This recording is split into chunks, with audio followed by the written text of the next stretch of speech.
Johannesburg, South Africa's prodigal problem child.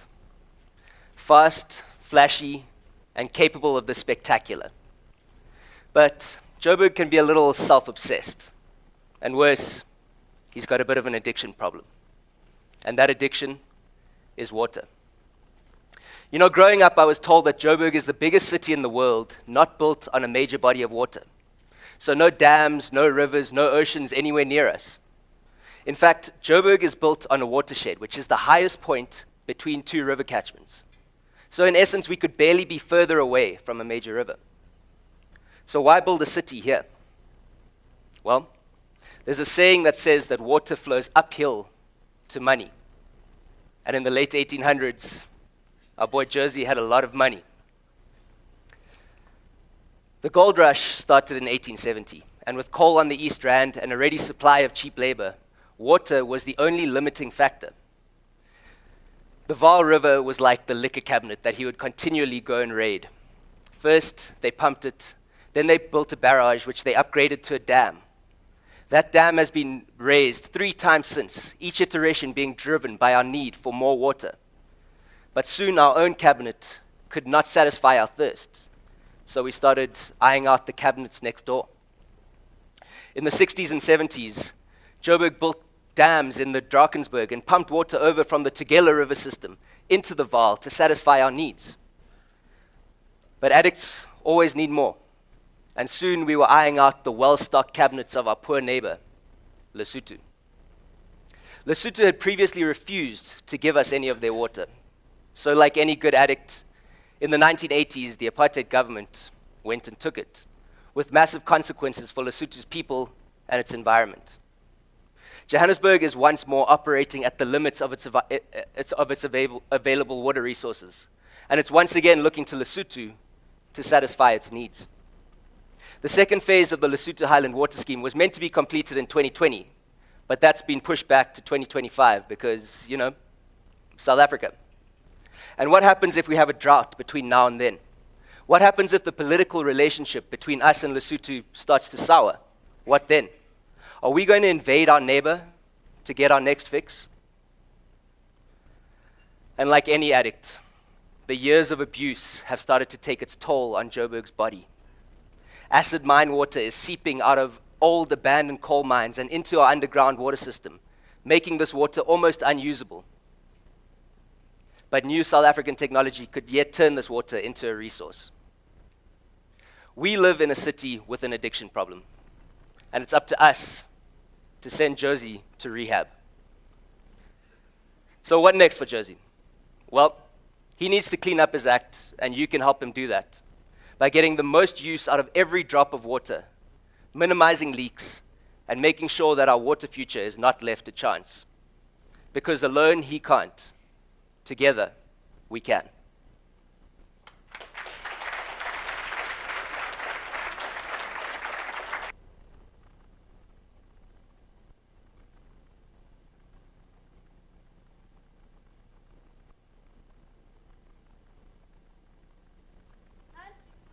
Okay, you need to turn me off.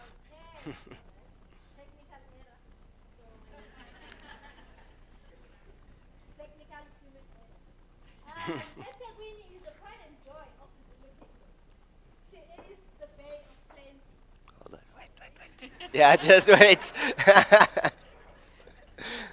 turn this off. Checking. 1, 2, 1.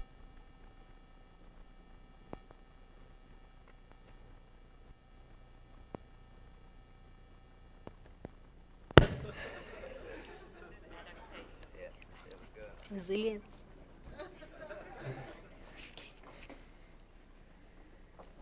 Ethekwini is the pride and joy of the Zulu kingdom.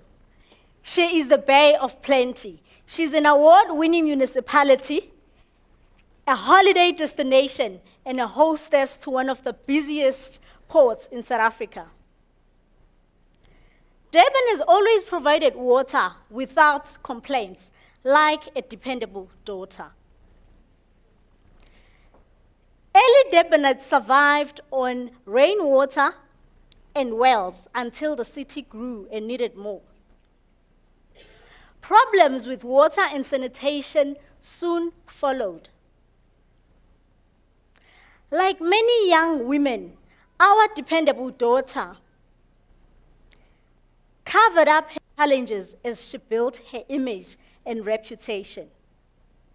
Life was happening to her. She was changing. She had great plans. However, her plans of piping water from nearby rivers were rejected because they were too expensive. The ambitious girl was crushed.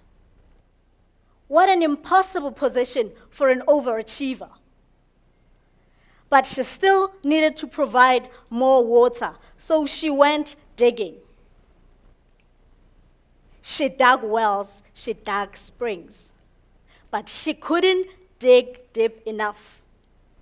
Well, those are just the joys of adulting, I guess. In the words of a critic uncle, Bishop Colenso, water was the greater devil in Durban because wells were not sunk deep enough to prevent sewage contamination. After all, the geology of Durban is not ideal for large-scale extraction. When drought loomed in the late 1800s, Durban started to monitor her wells, and the water quality and quantity was deteriorating fast. Despite being in one of the largest rainfall areas in the country, she was in a water crisis. This was Durban. This was Durban without her makeup. She was experiencing water shortages.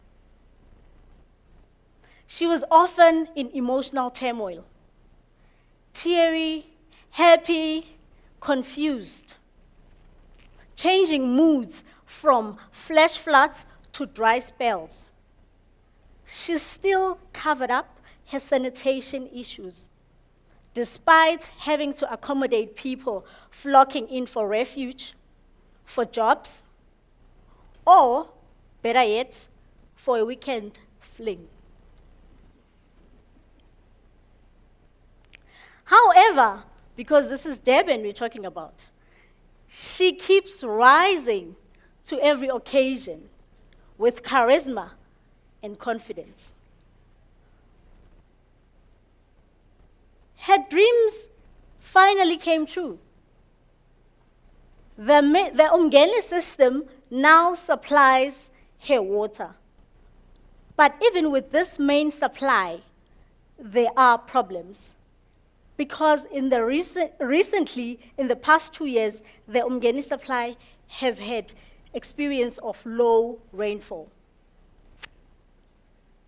And Midma and Albert Falls dams were very low.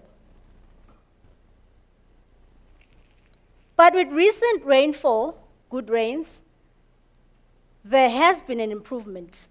But what is next for her? What Amanzi action is she going to take? If we are to return to a bay of plenty, we need to support our dependable daughter, restore her dignity,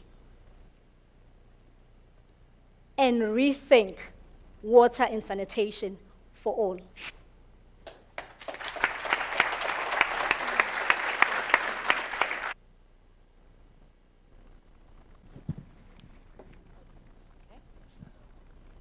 Can you click for me? Cape Town. Cape Town is our mother city, and with time has become our grandmother city, our gogo. And gogos need notes. As a very young settlement, she had the sweetest name, Kamisa, the place of sweet waters. And these were the waters, the fountains of her youth, that for centuries served hunters and sailors and settlers that came to the Cape. As Kamisa grew into Cape Town, water continued to define her. In fact, water was the reason that she became a city. Over 90 years ago, 11 municipalities from Sea Point to Muizenberg had to unify to build the first major dam for Cape Town, the Steenbras Dam, 40 kilometers away, to meet her water needs. As our mother city continued to grow,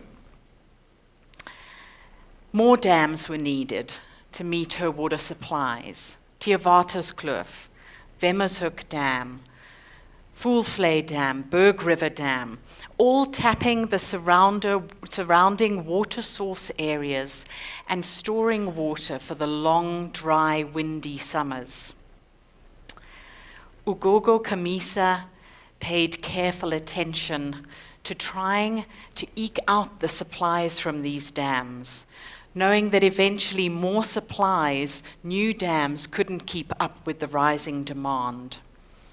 She turned to fixing leaks and losses, looking after her pipes. She became careful and efficient, with an eye towards the lean years ahead. She became South Africa's most water-efficient city. But the warnings were still there. She would eventually need more water to satisfy this growing city. But water from where? And the future was more uncertain.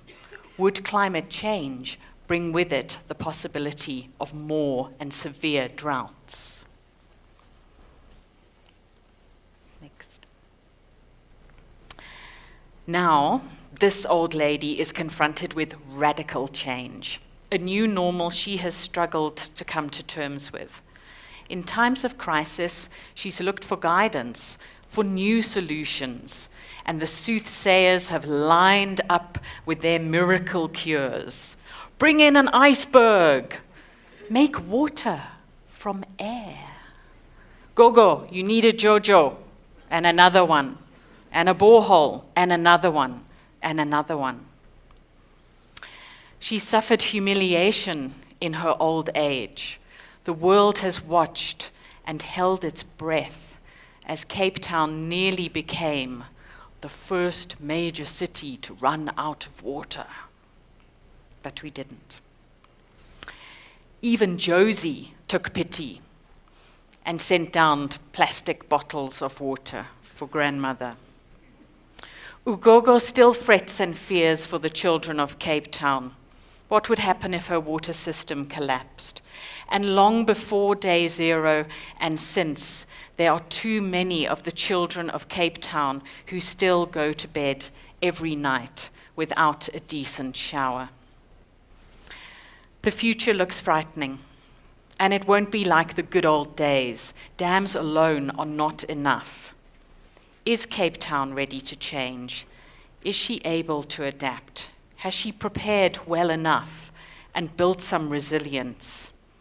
Is she prepared to do something radically new to cope with what's next? Thank you.